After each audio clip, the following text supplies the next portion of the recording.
Mes parents ont tout laissé dans le testament à ma sœur après que j'ai payé leurs factures pendant 6 ans. J'ai arrêté de transférer l'argent et maintenant ils sont désespérés. Quand j'ai ouvert le testament de mes parents et vu qu'ils avaient tout laissé à ma sœur Sophia, celle qu'ils ont toujours appelée notre vraie fille, j'ai silencieusement arrêté de payer leurs factures. Quelques semaines plus tard, maman m'a envoyé un message, transfère l'argent de l'hypothèque. Sans salutation, sans conversation. J'ai simplement répondu. Avant que je commence à raconter mon histoire, dites-moi d'où vous regardez cette vidéo. Allons-y. J'étais assise à la table de ma cuisine, regardant cette pile organisée de papiers qui changerait à jamais la façon dont je voyais ma famille. Je m'appelle Elena, j'ai 29 ans, et je venais de finir de lire le testament de mes parents. Chaque dernière page, chaque clause, chaque signature. Et là c'était, à l'encre noire. Tout, absolument tout. La maison, le terrain, les bijoux de maman, les actions de papa, tout avait été laissé à ma sœur Sophia. La même sœur que mes parents ont toujours appelée notre vraie fille. Chaque fois qu'ils se sentaient particulièrement cruels. J'aimerais pouvoir dire que j'ai été choquée, mais honnêtement, je me suis juste sentie vide, comme si quelque chose que je soupçonnais déjà avait finalement été confirmé. En grandissant, mes parents étaient maîtres pour me faire savoir où j'étais, ou plutôt, où je n'étais pas dans la hiérarchie familiale. Sophia était la fille dorée, l'orgueil de la famille, celle qu'ils exhibaient à chaque dîner de fête. Sophia vient d'être promue. Sophia vient d'acheter un nouvel appartement. Sophia sera probablement millionnaire avant 30 ans. Pendant ce temps, quand j'ai obtenu mon diplôme universitaire, maman a littéralement dit « Oh, c'est bien, Elena » avant de me demander de sortir les poubelles. Pendant des années, j'ai continué à me dire qu'il changerait. J'ai travaillé dur, j'ai payé mon propre chemin, et j'ai même couvert leurs factures quand papa a été licencié. Chaque mois, je transférais silencieusement de l'argent pour m'assurer que leur hypothèque continuait d'être payée, que les lumières restaient allumées, et que maman pouvait garder son ridicule abonnement à ce club de vin qu'elle adorait. Ce n'était plus à propos de gratitude. J'avais abandonné d'entendre « merci ». C'était pour m'assurer qu'ils allaient bien. Parce que peu importe à quel point ils me tenaient à distance, ils étaient encore mes parents. Mais ce testament était comme un coup de couteau dans l'estomac. Non seulement parce qu'ils ne m'avaient rien laissé, mais parce que cela semblait intentionnel. Comme s'ils voulaient que je sache, une fois pour toutes, que j'étais juste la fille qu'ils avaient élevée par hasard, pas celle dont ils se souciaient vraiment. Je suis restée assise là longtemps, relisant les mêmes lignes, me demandant si peut-être j'avais mal compris. Peut-être y avait-il une fiducie ou une lettre cachée quelque part. Mais non. L'avocat était clair. Le patrimoine appartenait à Sophia. Alors j'ai fait quelque chose qui m'a surprise moi-même. J'ai arrêté de payer. Sans message. Sans annonce. Sans discours dramatique sur le fait que j'étais fatiguée. J'ai juste arrêté. J'ai laissé les dates d'échéance venir et passer. J'ai laissé les compagnies de services publics envoyer leurs rappels polis. Et puis, un matin de mardi, mon téléphone a vibré. C'était un message de maman. Sans salutation. Sans conversation. Juste, transfère l'argent de l'hypothèque. J'ai fixé l'écran. Une douzaine d'émotions luttaient pour être entendues dans ma tête. Blessure. Colère. Épuisement. J'ai pensé à toutes les fois où je les avais tirés d'affaire. Tous les sacrifices que j'avais faits pour maintenir les choses en marche. Et comment ils m'avaient récompensé en s'assurant que je n'hériterais même pas de la maison que j'aidais à maintenir. J'ai commencé à taper. Puis j'ai effacé.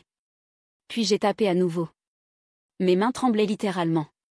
Pas de peur, mais d'années de frustration refoulée qui n'avaient nulle part où aller jusqu'à ce moment. Je pouvais sentir quelque chose en moi changer. Une ligne était tracée.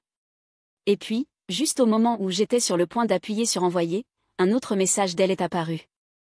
Sophia dit que tu as été froide dernièrement. Y a-t-il quelque chose qui ne va pas? Quelque chose en moi s'est brisé. Pas d'une manière bruyante et criante. Mais de cette façon silencieuse et dangereuse où vous décidez finalement que vous êtes fatigué d'être le paillasson de la famille. J'ai pris une profonde inspiration, j'ai posé ma tasse de café sur la table, et j'ai souri pour moi-même en tapant une réponse qui serait le premier pas dans un chapitre très différent de ma vie. Le lendemain matin, je me suis réveillée avec une série d'appels manqués. Tous de ma mère. Il y avait aussi des messages vocaux. Chacun sonnait de plus en plus irrité. Le premier était neutre, tranchant. Elena, rappelle-moi.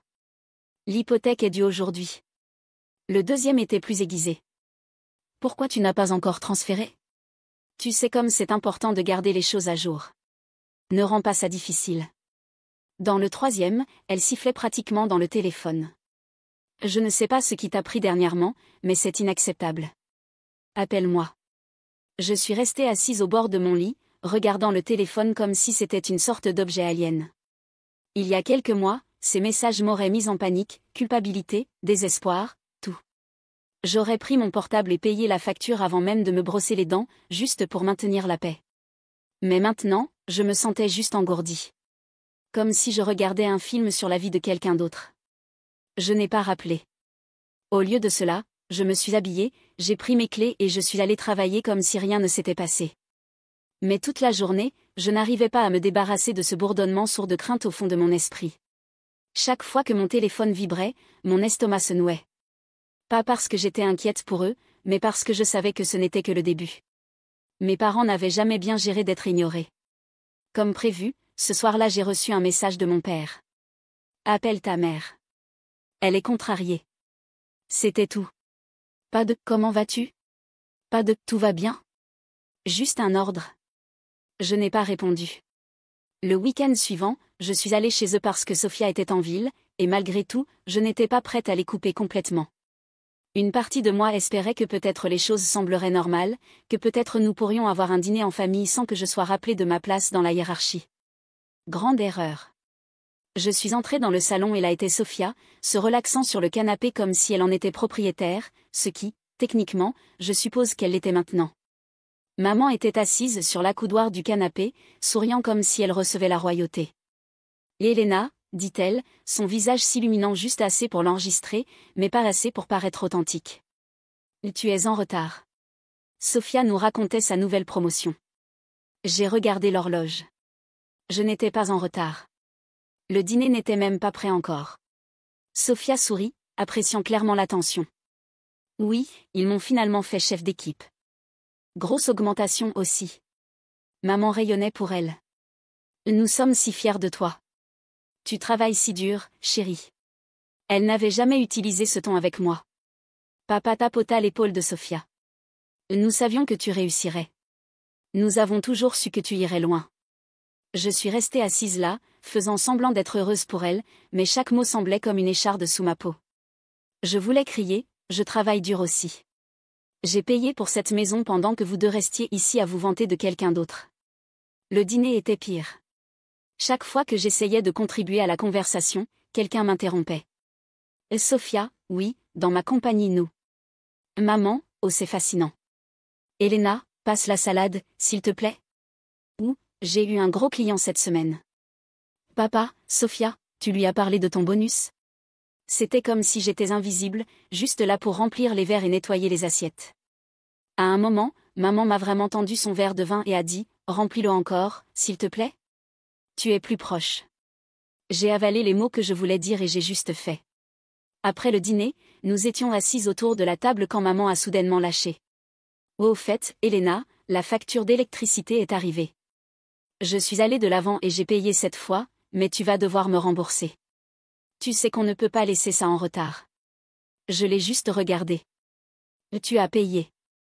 Oui. Son ton était aiguisé maintenant, comme si elle réprimandait un enfant. Et franchement, je ne sais pas de quoi il s'agit cette petite phase, mais ça doit s'arrêter. Nous avons des responsabilités, Elena. C'est une maison de famille. Sophia a ricané dans sa boisson, appréciant clairement le spectacle. Ouais, mec, ne les laisse pas tomber. Je me suis tournée pour la regarder, et quelque chose dans mon visage a dû changer parce que son sourire a vacillé pendant une demi-seconde avant de revenir 2 fois plus présomptueux. Papa a croisé les bras. Tu agis différemment. Froidement. Ta mère est inquiète. J'ai presque ri. Inquiète. Pas pour moi. Pour les factures. Je pense juste, maman a continué, sa voix montant, qu'après tout ce que nous avons fait pour toi, le minimum que tu puisses faire est de tenir ta part. Ta cousine ne devrait pas avoir à s'inquiéter de rentrer à la maison un jour et de trouver un avis de saisie. Voilà. Le premier lapsus. Je me suis adossée à ma chaise. Donc c'est à propos de Sophia. Maman a cligné des yeux. C'est à propos de nous tous. À propos de la famille. Non, j'ai dit calmement. C'est à propos de s'assurer que l'héritage de Sophia reste en parfait état, n'est-ce pas? La pièce est devenue silencieuse comme la mort. Sophia s'est tortillée inconfortablement, et la mâchoire de papa s'est contractée. Les lèvres de maman se sont affinées. Ce n'est pas juste. Je me suis levée lentement. Non, ce qui n'est pas juste, c'est de me demander de financer une maison que je ne vais même pas garder. Ce qui n'est pas juste, c'est d'être traitée comme une étrangère dans ma propre famille, pendant que je paie pour que vous restiez ici et fassiez l'éloge de quelqu'un d'autre. Son visage s'est durci. Là, assieds-toi, Elena. Ne fais pas de scène. Je l'ai regardé. Vraiment regardé, et j'ai réalisé quelque chose. Je n'étais plus en colère. J'en avais fini. Je pense que je vais y aller, j'ai dit, ma voix calme. Presque trop calme. Sophia a ricané. Sensible. Je n'ai pas répondu. J'ai juste pris mon manteau et je suis sortie, laissant leur silence stupéfait derrière moi. Cette nuit-là, allongée dans mon lit, je n'arrivais pas à arrêter de repasser tout dans ma tête. Le ton de maman. Les bras croisés de papa. Le sourire de Sophia. C'était comme s'ils attendaient que je craque. Comme s'ils avaient une satisfaction perverse à me pousser jusqu'à la limite. Le lendemain matin, un autre message. L'hypothèque est en retard. Appelle-moi. Et puis un autre. Tu veux que cette maison soit saisie? Et puis, finalement, si tu ne peux pas gérer ça, peut-être que Sophia devrait prendre le relais complètement. Elle a toujours été plus responsable de toute façon. J'ai fixé ce dernier longtemps. Mon café a refroidi dans ma main. Responsable. Elle a toujours été plus responsable. C'était presque drôle si ça ne faisait pas autant mal. C'est là que j'ai su que ce n'était plus juste à propos d'argent. C'était à propos de respect. Ou plutôt, du manque complet de celui-ci. Et je n'allais plus l'accepter silencieusement. Mais avant que je puisse même découvrir mon prochain mouvement, quelque chose s'est passé qui a tout bouleversé et a garanti qu'il n'y avait pas de retour en arrière possible. Quelques jours se sont écoulés dans ce silence étrange et tendu. Pas d'appel. Pas de message. Une partie de moi pensait que peut-être il refroidissait. Peut-être que nous pourrions laisser cette chose passer sans une autre dispute. J'ai même commencé à me sentir un peu coupable, me demandant si j'avais réagi de façon excessive en partant comme ça. Peut-être que j'étais dramatique. Peut-être qu'il ne voulait pas dire ça comme ça à sonner. Puis dimanche est arrivé. Maman a appelé ce matin-là, et, à ma surprise, sa voix était joyeuse, presque douce. « Elena, pourquoi ne viendrais-tu pas ce soir? Nous avons une petite réunion. Sophia est encore en ville et ce serait bien d'avoir tout le monde sous le même toit à nouveau. » J'ai hésité. Juste le dîner? Bien sûr, dit-elle trop rapidement. Juste le dîner. Nous allons faire ton poulet rôti préféré. Je voulais la croire. Vraiment. Alors j'ai dit oui. Quand je suis arrivée ce soir-là, la maison était déjà animée. Plus de voitures étaient garées devant que je ne m'y attendais. À l'intérieur, j'ai été accueillie par l'odeur de nourriture et le son de rire venant de la salle à manger. Ça semblait presque normal. Elena, papa dit, me tapotant le dos quand je suis entrée. Content que tu sois venue. Prends un verre. Nous sommes sur le point de commencer. Je suis entrée dans la salle à manger, et c'est là que j'ai vu. Il y avait un gâteau sur la table. Un gros, avec félicitations, Sophia écrit dessus avec du glaçage bleu brillant. J'ai froncé les sourcils. Qu'est-ce que c'est? Maman a souri comme si c'était la chose la plus naturelle au monde. Oh, nous avons juste pensé célébrer la promotion de Sophia correctement. N'est-ce pas de bonnes nouvelles? Tu m'as invitée à une fête? Elle a incliné la tête, clairement irritée par mon ton. Eh bien, oui. Tu devrais être heureuse pour ta sœur. Elle a accompli tant de choses. J'ai forcé un sourire poli et me suis assise, essayant d'avaler le nœud qui se formait dans ma gorge. Tout le dîner était un long monologue sur le travail de Sophia, l'appartement de Sophia, le nouveau petit ami de Sophia. Chaque fois que j'essayais de diriger la conversation ailleurs, quelqu'un la ramenait. Mais la vraie trahison n'est venue qu'au dessert. Papa s'est levé, tenant son verre. Avant de couper le gâteau, nous avons une petite annonce. J'ai figé. L'annonce? Maman s'est levée aussi, sa main sur l'épaule de Sophia comme si elle était l'invitée d'honneur à quelque banquet royal. Nous avons parlé, et nous avons décidé qu'il était temps de rendre les choses officielles. Sophia a accepté d'assumer toutes les responsabilités financières de la maison. Mon estomac a chuté. Et immédiatement, papa a ajouté, souriant. Nous transférons tous les comptes et services publics à son nom. Elle s'est même offerte pour configurer des paiements automatiques pour ne jamais être en retard à nouveau. La pièce a explosé en applaudissements. Je suis juste restée assise là, les regardant. Mon esprit tournait. Immédiatement. Il ne m'avait même pas dit. Maman m'a regardée, son sourire se contractant. Ainsi, tu n'as plus à t'inquiéter de quoi que ce soit. N'est-ce pas un soulagement? Un soulagement. C'est comme ça qu'elle appelait ça. Comme si je n'avais pas été celle qui maintenait cette chose en marche pendant des années. Mais alors Sophia a parlé, et ça a semblé comme si quelqu'un avait allumé une allumette à l'intérieur de moi. Ouais, nous avons pensé qu'il valait mieux avoir quelqu'un de responsable qui s'en occupe. Sans offense, Elena, mais tu as été un peu instable dernièrement. Sans offense. Comme si c'était une blague. La table a ri doucement, comme si tout cela était si raisonnable, si civilisé. J'ai senti mes oreilles bourdonner. Donc c'est ça. Vous remettez juste tout sans même me parler. Le sourire de maman a vacillé. Nous ne voulions pas te contrarier. Me contrarier. Ma voix s'est cassée. Vous pensez que ne pas me dire était mieux? Sophia s'est adossée à sa chaise, appréciant clairement le moment. Et, mec, ne le prends pas personnellement. C'est juste plus facile comme ça. Plus facile pour qui, j'ai renvoyé. Pour tout le monde, papa a dit, son ton ferme maintenant, comme si j'étais l'irrationnel. Et écoute, Elena, tu as été distante, et nous ne pouvons pas avoir la maison en retard sur les paiements. C'est juste pratique. Je les ai regardés, sans voix. Pratique. C'est comme ça qu'ils appelaient ça. Maman a tendu la main à travers la table, sa voix douce. Cela ne signifie pas que nous n'apprécions pas ce que tu as fait. Mais Sophia est dans une meilleure position maintenant. Elle peut gérer ça. Et puis, comme si l'univers voulait tourner le couteau, Sophia a levé son verre. À la famille, dit-elle en souriant. Et à garder cet endroit en bonne main. Tout le monde a trinqué. Je n'arrivais pas à bouger. Je ne pouvais pas parler. Je suis juste restée assise là, sentant cette vague chaude de honte et de colère m'inonder. Ce n'était plus juste à propos de la maison. C'était à propos d'être remplacée, publiquement, délibérément, devant des gens qui pensaient que tout cela était parfaitement bien. Quand je n'ai pas trinqué, le sourire de maman a complètement disparu. Elena, dit-elle sèchement. Ne sois pas impolie. C'est une occasion heureuse. Je me suis levée si rapidement que ma chaise a raclé le sol. Heureuse pour qui?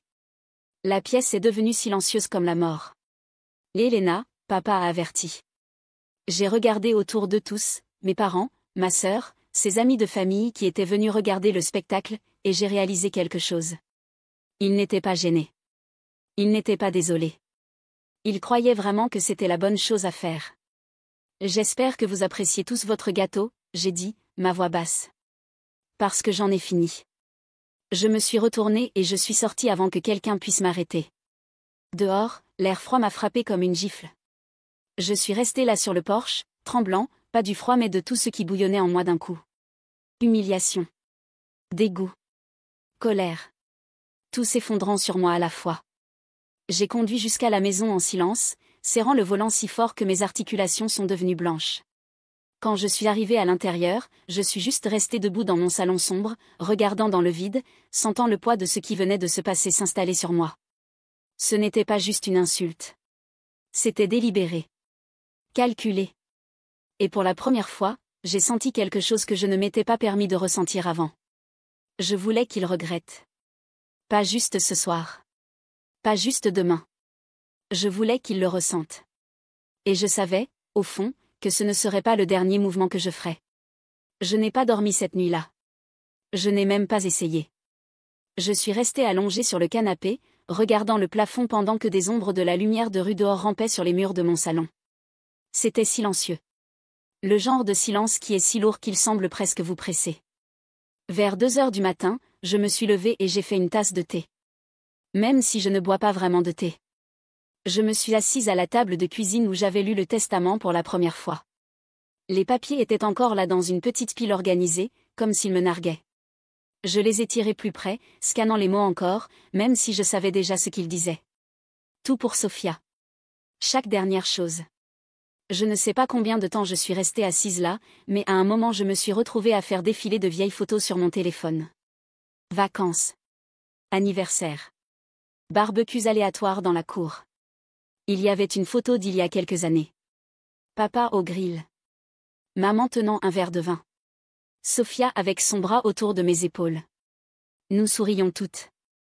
Je l'ai regardée longtemps, ma gorge serrée. Je me souvenais de ce jour.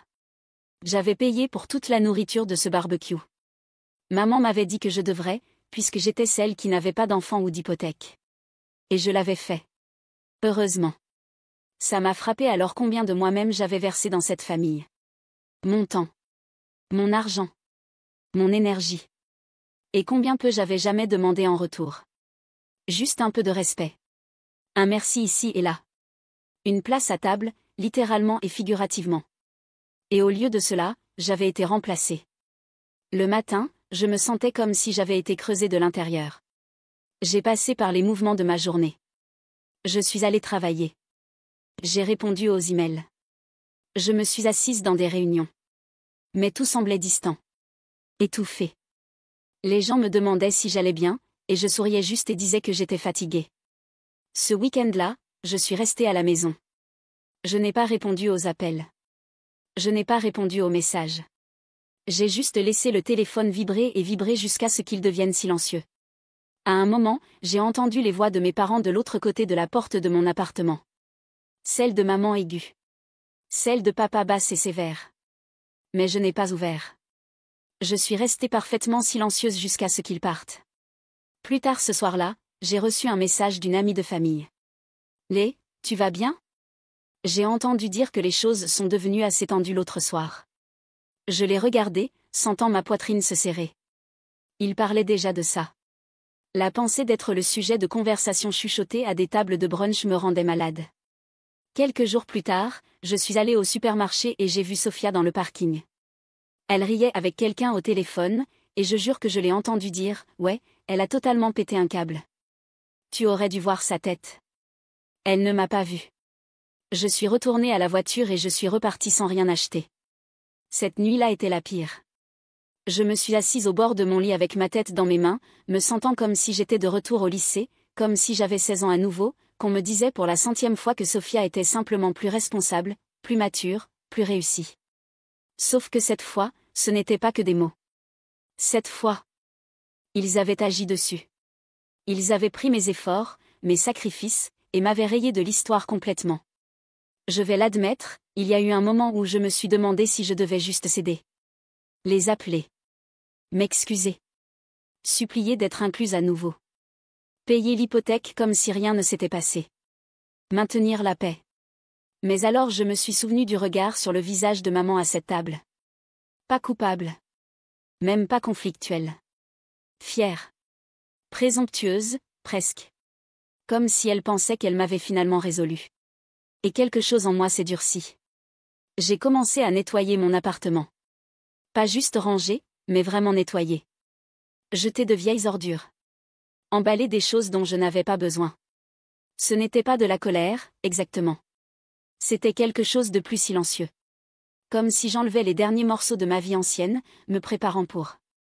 Je ne savais même pas quoi encore. Un soir, je me suis assise avec un bloc-notes et j'ai commencé à écrire. Au début, c'était juste une liste de factures que j'avais couvertes au fil des ans, juste pour voir combien ça faisait. Puis j'ai commencé à écrire des souvenirs. Le Noël où ils ont dépensé 2 fois plus pour Sophia que pour moi. La fois où ils ont oublié de m'inviter aux vacances familiales parce qu'ils ont supposé que je ne voudrais pas venir. Le soir où maman m'a dit qu'elle souhaitait que je ressemble plus à Sophia. Quand j'ai fini, j'avais plusieurs pages remplies. Je les ai regardées longtemps.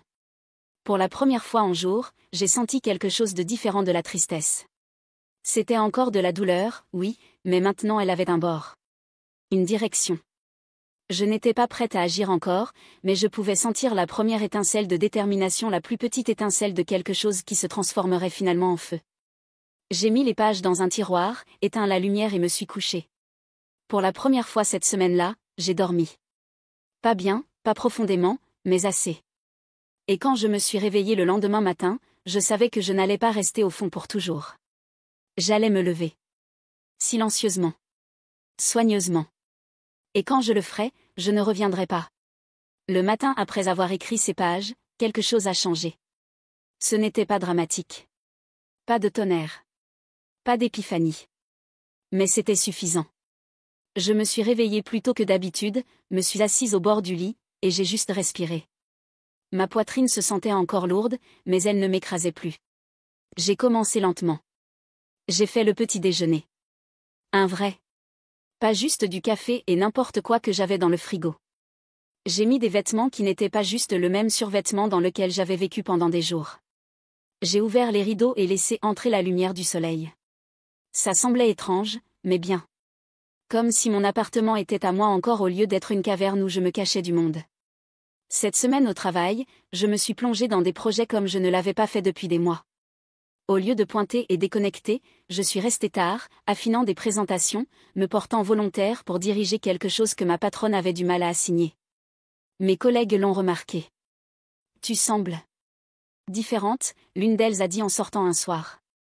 Différente en mieux? J'ai demandé. Elle a souri. Oui. Comme si tu t'en souciais à nouveau. Ça m'est resté. À la fin du mois, j'avais conclu 2 nouveaux clients et reçu un hochement de tête silencieux d'approbation de ma patronne. Le genre qui signifiait généralement de bonnes choses au moment de l'évaluation. Mon salaire reflétait le changement aussi. J'ai pris une partie de cet argent et j'ai commencé à chercher un nouvel endroit. Mon appartement n'était pas mauvais, mais il semblait trop proche de tout. Trop proche d'eux. J'avais besoin d'espace, d'un nouveau départ. Après quelques semaines de recherche, j'ai trouvé un loft dans un immeuble d'usine converti de l'autre côté de la ville, caché dans un bâtiment avec des murs de briques apparentes et de hautes fenêtres. Le loyer était plus cher, mais avec ma nouvelle charge de travail et mes revenus, je pouvais me le permettre. Le jour du déménagement semblait comme changer de peau. J'ai emballé tout en silence, portant boîte après boîte à l'arrière d'un camion de location, et à chaque voyage descendant ces escaliers d'appartement, je me sentais plus légère. Quand j'ai rendu mes anciennes clés, je n'ai pas regardé en arrière. La première nuit dans le nouvel endroit, je n'ai même pas installé un lit. Je me suis juste allongée sur le sol, regardant le plafond, souriant comme une idiote. L'air semblait différent ici. Silencieux, oui, mais pas suffocant. J'ai commencé à reconstruire ma vie pièce par pièce. J'ai rejoint une salle de sport pour la première fois en année. Au début, j'ai détesté. Je me sentais maladroite et déplacée, gâchant les routines pendant que tous les autres semblaient savoir exactement ce qu'ils faisaient. Mais après quelques semaines, j'ai commencé à remarquer des changements. Ma posture était meilleure. Mon sommeil était plus profond. J'avais plus d'énergie pendant la journée. J'ai aussi commencé à cuisiner plus. De vrais repas, pas juste de la nourriture à emporter ou des dîners congelés. Il y avait quelque chose d'étrangement thérapeutique à couper des légumes, saisir du poulet, et m'asseoir pour un dîner que j'avais fait pour moi-même. Les week-ends, je faisais de longues promenades à travers la ville, trouvant des cafés et des librairies que je n'avais jamais remarquées avant. J'ai recommencé à parler aux gens. La barista qui se souvenait de ma commande. Le gars de la salle de sport qui m'aidait au développé couché. La voisine du couloir qui disait toujours bonjour. Lentement, presque sans m'en rendre compte, j'ai construit un petit cercle de soutien. Un vendredi soir, j'ai organisé une soirée jeu dans mon nouvel appartement. Juste quelques amis du travail, quelques collations, de la musique de fond. À un moment, je me suis surprise à rire. Genre vraiment rire, du genre qui fait mal à l'estomac, et j'ai réalisé que c'était la première fois que je me sentais légère depuis des mois. Quand tout le monde est parti, je suis restée dans l'embrasure de la porte pendant un moment, regardant autour de chez moi. C'était douillet maintenant. Vivant. Mien. Mais je n'avais pas oublié. Les pages que j'avais écrites cette nuit après le dîner d'annonce étaient encore dans mon tiroir. Parfois je les sortais et les lisais. Pas pour ruminer la douleur, mais pour me rappeler pourquoi je faisais tout ça. Pourquoi je construisais quelque chose pour moi-même. Un soir, environ 3 mois après avoir déménagé, j'ai reçu un message de maman. Sophia emménage officiellement dans la maison ce week-end. Nous aimerions que tu viennes l'aider à s'installer. J'ai regardé le message longtemps. L'aider à s'installer. J'ai posé le téléphone et je suis retournée à ce que je faisais.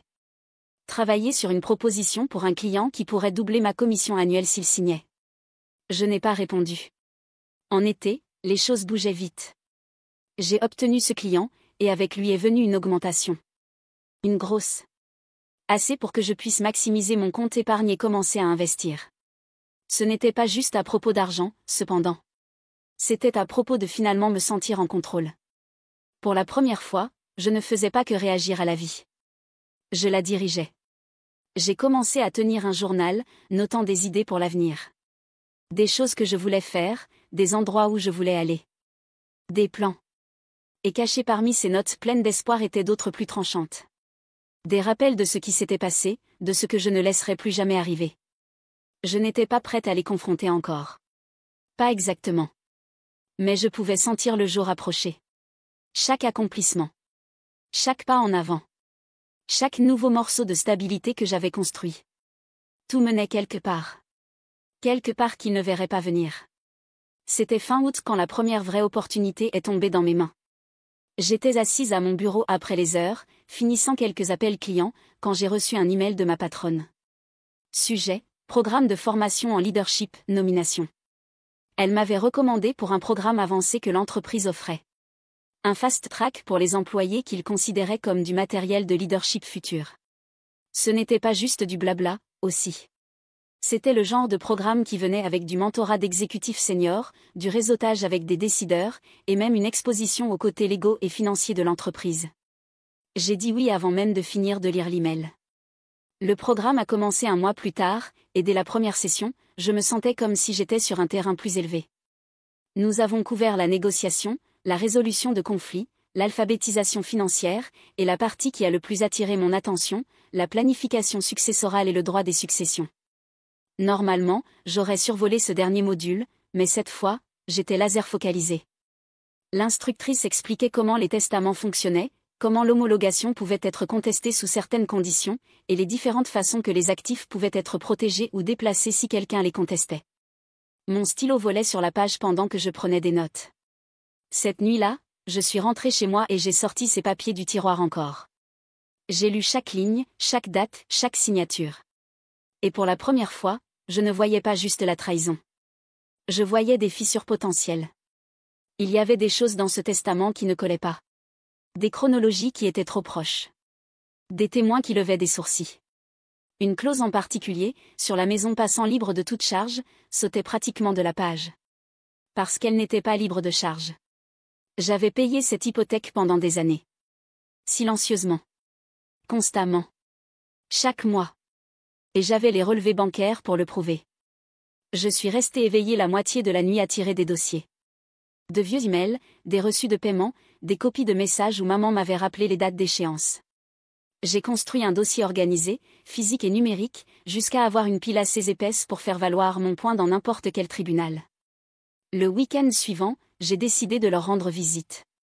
Pas parce que je voulais les voir, mais parce que je voulais qu'ils me voient. Quand je me suis garée dans l'allée, la voiture de Sophia était garée juste au centre, comme un trophée. La maison semblait fraîchement peinte. Il y avait de nouveaux parterres de fleurs le long de l'allée. Mon argent avait payé pour cela une fois. Maman a ouvert la porte, clairement surprise. « Elena, nous ne t'attendions pas. » J'étais dans le quartier, j'ai dit avec désinvolture, entrant. Sophia était étalée sur le canapé, regardant la télé. « Regardez qui c'est, dit-elle avec un sourire. Je l'ai ignoré et j'ai regardé autour. L'endroit avait l'air bien, je devais l'admettre. Vécu, mais soigné. Ma poitrine s'est serrée. Nous venons juste de mettre de la nouvelle moquette, dit maman fièrement. Oui, Sophia a ajouté, souriant avec suffisance. J'ai pensé qu'il était temps de rendre cet endroit vraiment mien. J'ai souri légèrement. Ça a l'air bien. Pour le reste de la visite, je suis restée calme. Agréable, même. J'ai demandé sur les rénovations, fait l'éloge des nouveaux meubles, même offert d'aider à remplacer la terrasse arrière s'ils en avaient besoin. Maman m'a regardée comme si elle ne faisait pas entièrement confiance au changement de ton. C'est bien de te voir de meilleure humeur, dit-elle prudemment. J'ai hoché la tête. Oui, les choses se sont très bien passées dernièrement. Cette partie était vraie. Très vraie. Nous avons parlé un peu plus avant que je parte, mais en marchant vers la voiture, j'ai aperçu Sophia qui m'observait de la fenêtre, son expression quelque part entre suffisante et méfiante. De retour chez moi, j'ai ouvert mon portable et j'ai commencé à formaliser tout. J'ai contacté une avocate spécialisée en succession, une femme silencieuse et compétente recommandée par un de mes mentors du programme de leadership, et j'ai posé quelques questions. Quand j'ai expliqué ma situation, elle a réellement ri. « Vous avez couvert l'hypothèque pendant combien d'années ?» « Si, j'ai dit. » Elle a hoché la tête lentement, griffonnant des notes. Selon la façon dont le testament est structuré, vous pourriez avoir des bases pour réclamer un remboursement pour chaque paiement que vous avez fait, potentiellement avec intérêt. Cela pourrait être significatif. Je suis restée assise là, laissant ça s'imprégner. Significatif était un euphémisme. Et, elle a continué, si le testament n'a pas été correctement mis à jour après que vous soyez devenue la principale contributrice financière de la propriété, il y a une chance que vous puissiez contester toute la distribution. Je n'ai rien dit pendant un moment, je l'ai juste regardé. Vous n'avez pas besoin de décider maintenant, dit-elle gentiment. Mais si vous voulez, je peux commencer à rédiger une lettre de mise en demeure. Parfois c'est tout ce qu'il faut pour amener les gens à la table. Quand je suis sortie de son bureau, je ne tenais plus juste mon dossier. Je tenais une arme.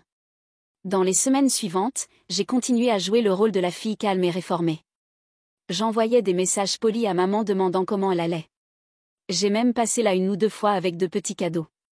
Du pain frais d'une boulangerie près de chez moi. Une bouteille de vin que je savais qu'elle aimait. Chaque fois que je les voyais, je me sentais plus ferme. Chaque fois que Sophia souriait avec suffisance. Chaque fois que papa faisait un commentaire indirect, je souriais juste. À l'intérieur, cependant, j'aiguisais la lame. La dernière fois que j'ai rendu visite avant que tout commence, maman m'a serré dans ses bras à la porte. « C'est si bon de t'avoir de retour », dit-elle chaleureusement. J'ai rendu l'étreinte, souriant par-dessus son épaule. « Je ne suis jamais partie », j'ai dit doucement. Mais cette fois, je voulais dire quelque chose de très différent. Quand je suis rentrée chez moi cette nuit-là, j'ai ouvert mon portable, cliqué sur le dossier que j'avais construit, et envoyé tout à mon avocate. Procédé. J'ai fermé l'ordinateur, me suis adossée à ma chaise, et pour la première fois depuis ce dîner, je me suis sentie complètement calme. Quoi que ce soit qui viendrait ensuite, j'étais prête pour ça. 2 semaines plus tard, mon avocate a envoyé la lettre. Elle était magnifiquement écrite, professionnelle, mesurée. Presque polie, mais chaque ligne portait du poids. Elle détaillait chaque paiement d'hypothèque que j'avais fait, complet avec date et montant.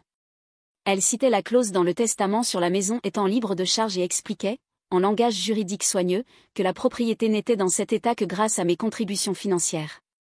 Le paragraphe de conclusion était mon préféré.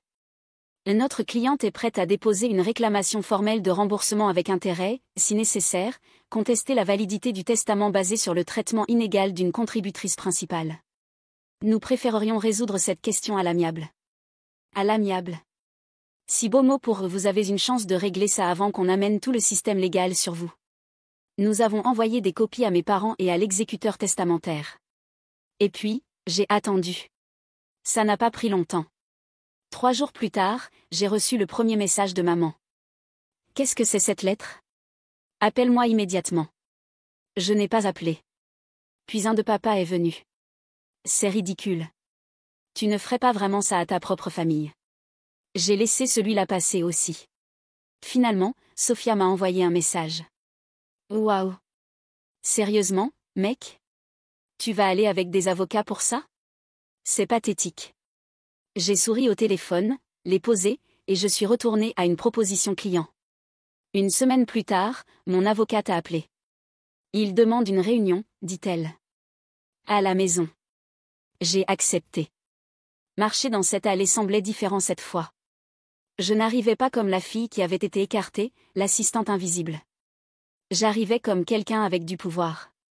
À l'intérieur, l'air était tendu. Maman était assise au bord du canapé, se tordant les mains. Papa se tenait près de la cheminée, mâchoire contractée. Sophia était appuyée contre le mur, essayant de paraître décontractée mais clairement secouée. Mon avocate et moi nous sommes assises en face d'eux à la table. Elle a ouvert son dossier et étalé les documents comme des cartes, calmes et précises. Nous sommes ici pour discuter d'un règlement, commença-t-elle. Papa s'est irrité. C'est inutile. Elle est déjà hors du testament. C'est précisément pourquoi nous sommes ici, dit mon avocate doucement. Madame Miller a fait des contributions financières substantielles à cette propriété. Sans elle, ce ne serait pas l'actif que c'est aujourd'hui. Sophia ricana. Oh, allez. Elle a juste fait quelques paiements.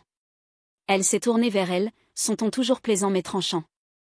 Quelques paiements totalisant plus de 280 milliards dollars, Madame Miller. J'ai tous les relevés bancaires juste ici.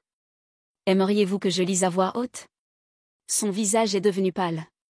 Maman est intervenue, sa voix suppliante maintenant. Nous sommes famille. Sûrement nous pouvons régler ça sans traîner des avocats dedans. Mon avocate a souri poliment. C'est exactement pourquoi nous sommes ici, pour régler. Puis elle m'a regardé. Aimeriez-vous parler? J'ai pris une profonde inspiration et hoché la tête. Je ne suis pas ici pour me battre, j'ai dit, ma voix calme et uniforme. Je veux juste ce qui est juste. J'ai porté cette maison pendant des années, silencieusement, sans me plaindre. Et quand j'ai arrêté, au lieu de me demander pourquoi, vous m'avez remplacé.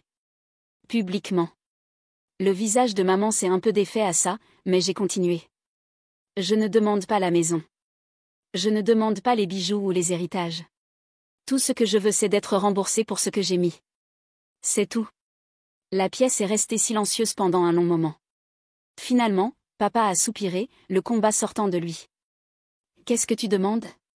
Mon avocate a glissé le document à travers la table. Voici le total détaillé. Nous sommes disposés à accepter le remboursement en somme forfaitaire ou à travers la liquidation d'actifs, si c'est plus facile. Sophia a pris le papier et l'a scanné, son visage devenant rouge. C'est dingue, elle a explosé. Et tu nous saignes. Je l'ai regardé, mon expression illisible. Et drôle, c'est comme ça que je me sentais toutes ces années où je vous couvrais. Elle a ouvert la bouche pour discuter, puis l'a refermée. Après un long va-et-vient tendu, la plupart traités par mon avocate, ils ont finalement accepté. La maison serait refinancée au nom de Sophia, et une partie de ce refinancement viendrait directement à moi. Quand la réunion s'est terminée, je me suis levée, calme et contrôlée. Merci, j'ai dit simplement, rassemblant mes affaires. En arrivant à la porte, Sophia a murmuré doucement, « J'espère que tu es heureuse. » Je me suis tournée juste assez pour la regarder dans les yeux. Je le serai, j'ai dit doucement. Et je le pensais. 2 semaines plus tard, les fonds sont arrivés sur mon compte. Voir ce nombre-là, l'argent que j'avais récupéré, l'argent que je pouvais maintenant utiliser pour mon avenir, m'a donné une vague de satisfaction que je ne peux même pas décrire. Je ne les ai pas appelés. Je ne me suis pas vantée. Mais quand j'ai signé le contrat de location d'un petit bureau pour commencer l'entreprise dont je rêvais, je me suis permis un sourire silencieux. Parce que maintenant, je ne survivais pas juste. Je construisais quelque chose que personne ne pouvait me prendre. Les conséquences sont venues plus vite que je ne m'y attendais. Ça a commencé avec des appels. D'abord maman, puis papa, puis maman encore. Je n'ai pas répondu. Leurs messages vocaux étaient une progression étrange. D'abord suppliant, « Elena, nous voulons juste parler. » Puis défensif, « Tu n'avais pas besoin d'aller si loin. » Puis presque accusateur, « J'espère que tu es heureuse maintenant. Ton père est stressé et Sophia est furieuse. » Je les ai laissés passer, non écoutés. Puis est venu l'effet domino familial. Une cousine m'a envoyé un message disant qu'il y avait du drame dans le groupe familial. Apparemment, Sophia était furieuse d'avoir à refinancer, et elle se plaignait que je l'avais saignée. Un autre parent a commenté que j'avais, en fait, payé pour la maison pendant des années, et peut-être qu'il était temps que quelqu'un le reconnaisse. Ce message a provoqué une dispute qui s'est apparemment terminée avec Sophia sortant du dîner dominical en tapant du pied. Je suis restée silencieuse. Mais les vraies conséquences sont venues un mois plus tard. J'étais assise dans mon nouveau bureau, un petit espace mais joli avec des fenêtres du sol au plafond donnant sur la ville, quand maman est apparue, sans prévenir. Elle semblait plus petite d'une certaine façon, comme si les dernières semaines l'avaient usée. « Et Elena, dit-elle doucement, debout dans l'embrasure. Pouvons-nous parler? » J'ai fait signe qu'elle s'asseye. Pendant un moment, elle a juste regardé autour, absorbant l'espace. Les contrats clients encadrés sur le mur. Le bureau organisé.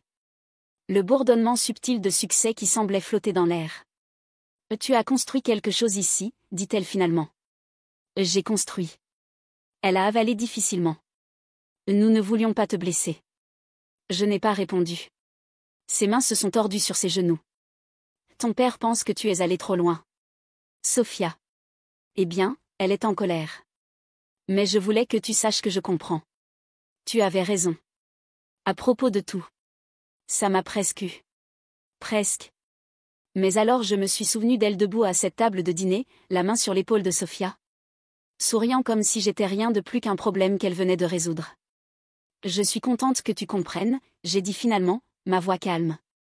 Elle m'a regardé longtemps, ses yeux brillants. Et tu me manques. Je me suis adossée à ma chaise.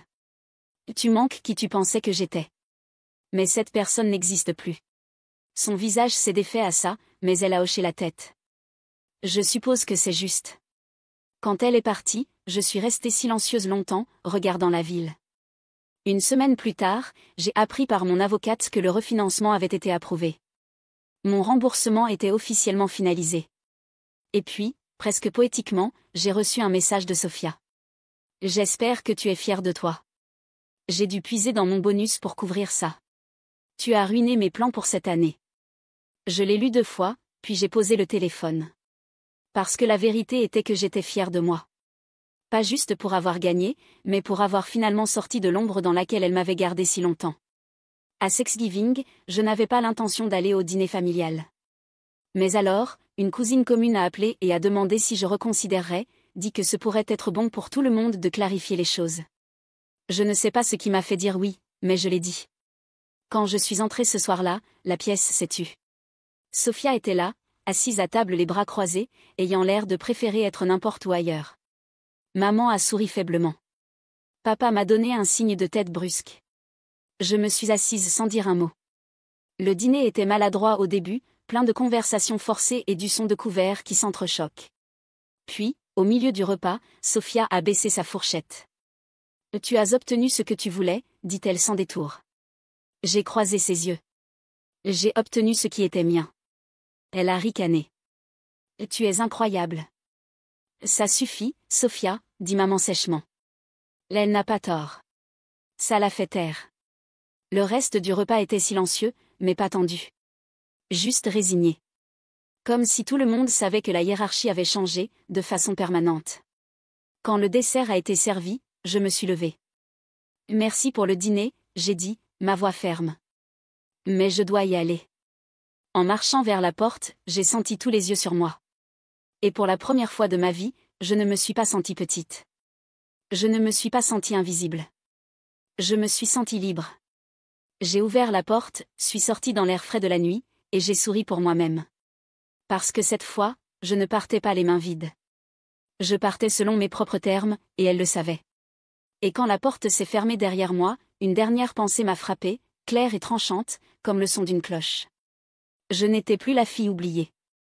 J'étais celle qu'elle n'oublierait jamais. Dans les mois qui ont suivi, j'ai construit ma vie d'une façon que je n'avais jamais imaginée possible. Mon entreprise grandissait, petite encore, mais solide. J'avais 3 clients réguliers et une liste d'attente qui commençait à se former. L'argent du remboursement m'avait donné la liberté d'investir correctement, d'embaucher une assistante à temps partiel, de vraiment faire marcher la chose. Mais le plus important était comment je me sentais. Pour la première fois en année, je ne regardais pas constamment par-dessus mon épaule, attendant que quelqu'un me dise que je n'étais pas assez bien, que Sophia ferait mieux, que j'échouais à quelque attente invisible. J'étais juste. Moi. Et ça suffisait. Un après-midi de mars, je révisais des contrats quand mon téléphone a sonné. C'était un numéro que je ne reconnaissais pas, mais j'ai répondu quand même. « Yelena ?» La voix était hésitante, presque timide. Il m'a fallu une seconde pour réaliser que c'était Sophia. « Salut », j'ai dit, gardant ma voix neutre. « Peux-je te parler ? En personne ?» Il y avait quelque chose dans son ton que je n'arrivais pas à déchiffrer. Ce n'était pas le défi habituel, ni la suffisance. Ça semblait presque vulnérable. À propos de quoi ? À propos de tout. À propos de nous. Je sais que je n'ai pas le droit de demander, mais... Sa voix s'est estompée. Peux-tu venir ici ? À la maison ? J'ai hésité. Chaque instinct me disait de refuser, de maintenir la distance que j'avais tant travaillé à créer. Mais quelque chose dans sa voix m'a fait m'arrêter. D'accord, j'ai dit finalement. Je serai là dans 1 heure. Quand je suis arrivée, Sophia était seule. Papa et maman étaient sortis, a-t-elle expliqué. La maison semblait différente d'une certaine façon, encore belle, encore bien entretenue, mais il y avait une qualité sombre qu'elle n'avait pas avant. Sophia semblait différente aussi. Plus mince, peut-être, avec des cernes sous les yeux. Ses cheveux, qui avaient toujours été parfaitement coiffés, étaient tirés en arrière en queue de cheval négligée. « Merci d'être venu, dit-elle, faisant signe vers le canapé. Je ne savais pas si tu viendrais. Je me suis assise, mais j'ai gardé une certaine distance. Tu as dit que tu voulais parler. » Elle a hoché la tête, se recroquevillant à l'autre bout du canapé. Pendant un long moment, aucune de nous n'a dit quoi que ce soit. Puis, doucement, elle a commencé à parler. « J'ai tout gâché, dit-elle simplement. Avec toi, avec maman et papa, avec tout. » Je n'ai pas répondu, j'ai juste attendu qu'elle continue. Le refinancement, continua-t-elle, sa voix se resserrant. Ce n'était pas juste à propos de l'argent. Enfin, c'était, mais pas seulement ça. Quand les chiffres sont sortis, quand j'ai vu vraiment combien tu avais payé toutes ces années. Elle a secoué la tête. Et Elena, je ne savais pas. Je jure que je ne savais pas que c'était autant. Et tu n'as jamais demandé, j'ai dit calmement. Non. Sa voix était rauque. Je n'ai pas demandé. J'ai assumé que maman et papa couvraient, ou que tu aidais juste un peu. Je n'ai jamais pensé. Elle s'est arrêtée, passant ses mains dans ses cheveux. Mon Dieu, Elena, tu soutenais pratiquement cette maison. Pendant des années. 6 ans, j'ai dit. Toute l'hypothèque, les services publics, les taxes foncières quand ils étaient en retard. L'assurance quand papa a oublié de renouveler. Elle m'a fixée, et pour la première fois, j'ai vu quelque chose que je n'avais jamais vu sur le visage de Sophia avant. Une vraie honte. Comment as-tu supporté si longtemps? D'être traité comme nous te traitions? La question m'a prise au dépourvu. Je pensais que si je travaillais assez dur, si je sacrifiais assez, vous finiriez par me voir. Vraiment me voir. Nous te voyons, dit-elle rapidement, puis s'arrêta. Non, ce n'est pas vrai. Nous avons vu ce que nous voulions voir. L'Elena fiable. L'Elena qui serait toujours là. Nous n'avons jamais pensé à ce que tu traversais vraiment pour ça. Je suis restée silencieuse, traitant ces mots. La vérité est, continua-t-elle, sa voix se brisant légèrement, j'étais jalouse de toi. Pendant des années. Ça m'a fait la regarder. Jalouse? De moi? Tu étais si constante. Si présente. Maman et papa pouvaient compter sur toi pour n'importe quoi, et tu le faisais juste. Sans drame, sans exiger de crédit. J'ai toujours senti que je devais continuer à prouver que je méritais leur amour, que je méritais la place spéciale que j'avais. Mais toi, tu existais juste, et c'était suffisant. Non, j'ai dit doucement. Ce n'était pas suffisant. C'est pourquoi j'ai arrêté. Sophia a hoché la tête, les larmes coulant finalement. Et quand tu as arrêté, quand tu as finalement réagi, j'ai paniqué. Parce que j'ai réalisé que peut-être je n'étais pas aussi spéciale que je le pensais. Peut-être que j'étais juste celle qui criait le plus fort. Nous sommes restés assises en silence pendant un moment. Finalement, elle s'est essuyé les yeux et m'a regardée. Je commence une thérapie, dit-elle. Et pas juste à cause de ça. À cause de tout. La façon dont j'ai toujours eu besoin d'être le centre d'attention, la façon dont je t'ai traité, la façon dont je n'ai jamais pu gérer de ne pas être la favorite.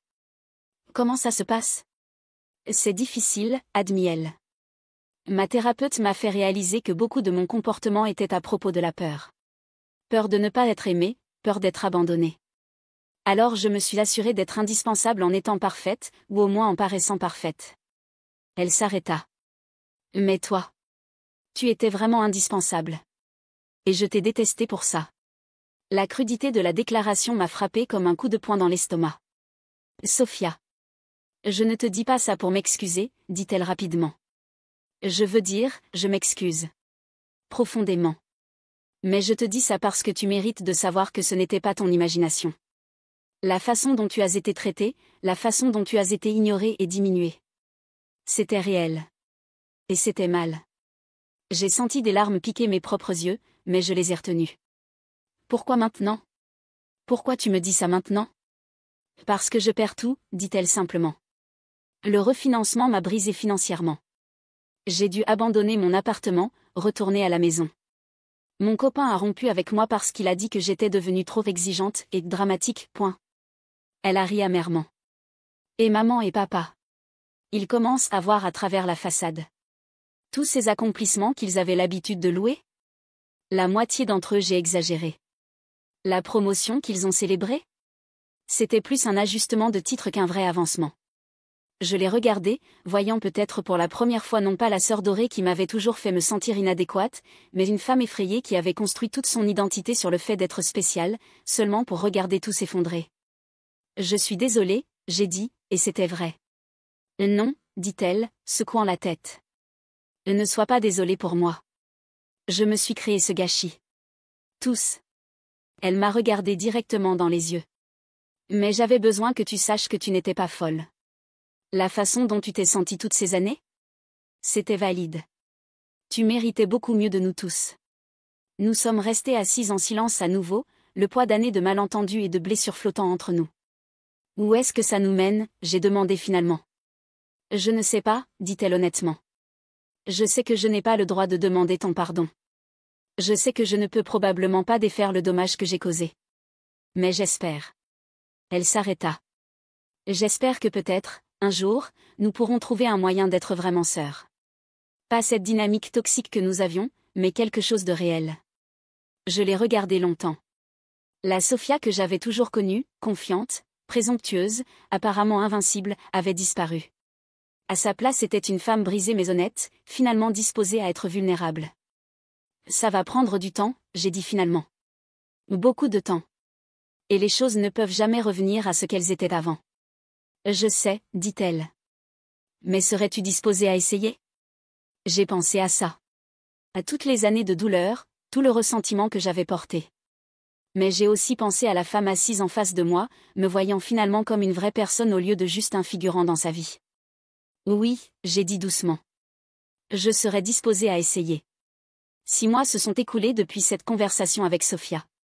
Ce n'était pas un chemin lisse, il y avait des moments de tension, des rechutes dans de vieux schémas, et beaucoup de conversations difficiles.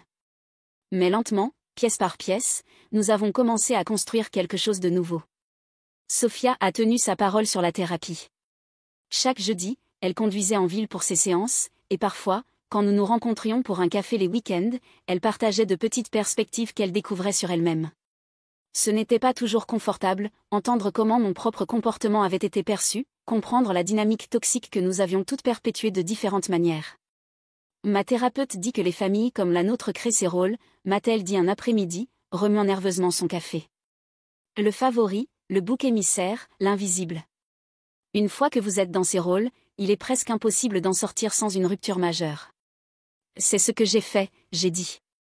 La rupture. Et je l'ai détesté pour ça sur le moment, admit-elle. Parce que ça signifiait que je devrais regarder qui j'étais vraiment sans toute la validation spéciale. Mon entreprise a continué à grandir. À la fin de l'année, j'avais une petite mais solide base de clients et je considérais m'étendre à un bureau plus grand.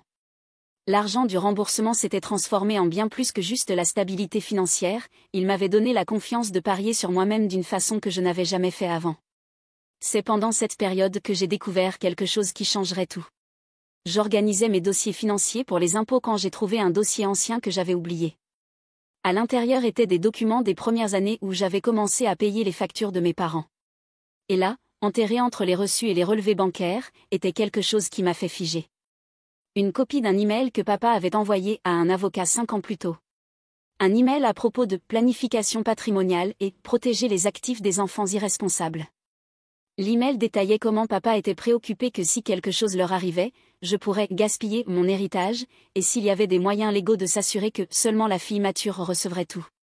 L'avocat avait répondu avec des suggestions sur comment structurer un testament pour favoriser un enfant au détriment de l'autre. J'ai lu l'email 3 fois, mes mains tremblant. Ce n'était pas juste qu'il m'avait coupé du testament, il l'avait planifié des années avant, même pendant que je payais fidèlement leurs factures chaque mois. Ils avaient pris mon argent tout en conspirant pour me priver de toute reconnaissance ou récompense. Cette nuit-là, je n'ai pas dormi. Je suis juste restée allongée dans le noir, sentant l'ancienne colère remonter à la surface. Je pensais que j'avais tout traité, que j'étais passée à autre chose. Mais ça était une trahison d'un niveau complètement différent. Le lendemain matin, j'ai appelé mon avocate. Est-ce que ça change les choses, j'ai demandé, après avoir envoyé une copie de l'email. Sa réponse a été immédiate. Ça change tout. Si nous pouvons prouver qu'ils ont délibérément reçu vos paiements tout en planifiant de vous exclure, ce n'est pas juste une rupture de contrat moral, c'est potentiellement de la fraude. Qu'est-ce que ça signifie? Ça signifie que vous pourriez poursuivre pour bien plus que juste un remboursement.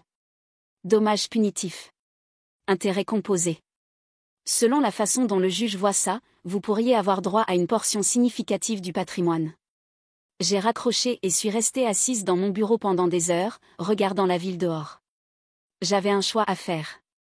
Je pouvais laisser les choses comme elles étaient, j'avais récupéré mon argent, construit une nouvelle vie, même commencé à réparer ma relation avec Sophia. Ou je pouvais poursuivre ça et potentiellement détruire tout progrès que nous avions fait comme famille. Cet après-midi-là, Sophia a appelé. Tu veux déjeuner demain? J'ai trouvé ce nouvel endroit que je pensais que tu aimerais. En fait, j'ai dit, j'ai besoin de te dire quelque chose. Peux-tu venir à mon bureau? Quand elle est arrivée 1 heure plus tard, elle pouvait voir immédiatement que quelque chose n'allait pas. Ma posture, mon expression, tout s'était durci de nouveau à ce que c'était pendant nos mois de confrontation légale. Qu'est-ce qui s'est passé? Demanda-t-elle, s'asseyant. Sans dire un mot, j'ai glissé une copie de l'email à travers la table. J'ai regardé son visage pendant qu'elle lisait, voyant la confusion se transformer en horreur, puis en quelque chose ressemblant au dégoût. Et Elena, commença-t-elle, mais je l'ai coupée. Et tu savais? Non. Le mot est sorti comme un cri. Je jure devant Dieu, Elena, je ne savais rien de ça. J'ai étudié son visage, cherchant tout signe de malhonnêteté. Mais tout ce que j'ai vu était un choc authentique et quelque chose de plus, de la trahison. Elle se sentait trahie aussi. Ils m'ont utilisé, dit-elle doucement, relisant l'email. Ils m'ont utilisé contre toi. Tout ce temps qu'ils me disaient que j'étais la fille responsable, que je méritais plus parce que j'étais plus mature. Ils nous montaient l'une contre l'autre depuis le début. Et l'email date d'il y a 5 ans, j'ai dit. 5 ans de prendre mon argent tout en planifiant de me couper. Sophia a posé le papier sur la table comme s'il brûlait. Qu'est-ce que tu vas faire? Je décide encore. Elle a hoché la tête lentement. Si tu poursuis, si tu vas vraiment après eux pour ça, je ne me mettrai pas en travers de ton chemin. Je témoignerai même pour toi, si tu en as besoin. Je l'ai regardée, surprise. Pourquoi? Parce que c'est dégoûtant, dit-elle avec passion. Ce qu'ils ont fait est dégoûtant. Et parce que... Elle s'arrêta. Parce que je comprends finalement que tu n'es pas mon ennemi. Tu ne l'as jamais été. Nous étions toutes les deux juste des pions dans leur jeu malade. Cette nuit-là, j'ai pris ma décision. Mais ce n'était pas celle que mon avocate attendait. Au lieu de poursuivre, j'ai décidé de les confronter directement. Mais cette fois, je ne serai pas seule. Dimanche matin, Sophia et moi sommes apparus à la maison ensemble. Maman a ouvert la porte, son expression s'illuminant en nous voyant ensemble. Les filles. Quelle belle surprise. Entrez, entrez. Votre père va être si heureux. Nous sommes entrés et nous nous sommes assises dans le salon. Papa est descendu, souriant. Mes 2 filles ensemble. C'est comme ça que j'aime voir. Nous devons parler, j'ai dit, ma voix calme mais ferme. Quelque chose dans mon ton a fait vaciller son sourire. À propos de quoi? J'ai sorti l'email de mon sac et l'ai posé sur la table basse. À propos de ça. J'ai regardé la couleur drainée de son visage pendant qu'il reconnaissait le document. Maman s'est penchée pour lire, son expression passant de la confusion à la panique en quelques secondes. Où as-tu eu ça? Demanda papa, sa voix rauque. Dans mes dossiers.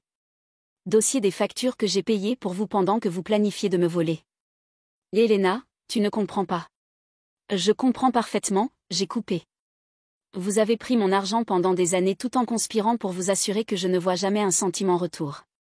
Vous m'avez manipulé pour soutenir un foyer que vous planifiez de me retirer. Maman a essayé d'intervenir. Nous voulions te protéger. Le mensonge. Sophia a parlé pour la première fois, sa voix glaciale. Vous vouliez m'utiliser contre elle.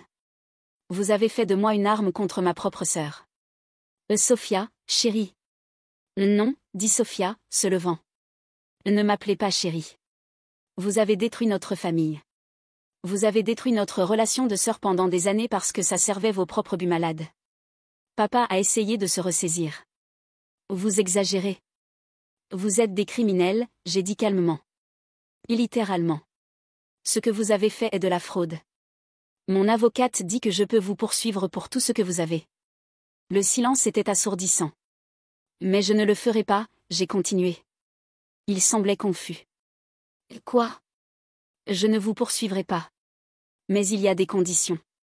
J'ai sorti un dossier de mon sac, un que j'avais préparé soigneusement avec mon avocate. Premièrement, vous allez signer cette confession détaillant exactement ce que vous avez fait. Deuxièmement, vous allez vous soumettre à une thérapie familiale, nous tous. Troisièmement, vous allez faire une donation substantielle à une charité qui aide les adultes qui ont été abusés financièrement par leur famille. Et si nous ne sommes pas d'accord, demanda papa. Alors je vous poursuivrai pour fraude, et quand je gagnerai, vous perdrez non seulement la maison mais ferez potentiellement face à des accusations criminelles. Maman a commencé à pleurer. Nous ne voulions pas que ce soit comme ça. Mais c'était, dit Sophia. Et maintenant vous avez un choix. Vous pouvez faire la bonne chose, finalement, ou vous pouvez faire face aux conséquences. Il a fallu 3 heures de discussion, de larmes et plus de vérités difficiles révélées.